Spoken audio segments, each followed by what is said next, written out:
بالبر وتنسون أنفسكم وأنتم تتلون الكتاب أفلا تعقلون واستعينوا بالصبر والصلاة وإنها لكبيرة إلا على الخاشعين الذين يظنون أنهم ملاقو ربهم وأنهم إليه راجعون. يا بني إسرائيل اذكروا نعمتي التي أنعمت عليكم وأني فضلتكم على العالمين واتقوا يوما لا تجزي نفس عن نفس شيئا ولا يقبل منها شفاعة ولا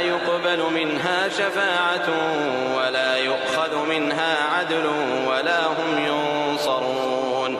وإذ نجيناكم من آل فرعون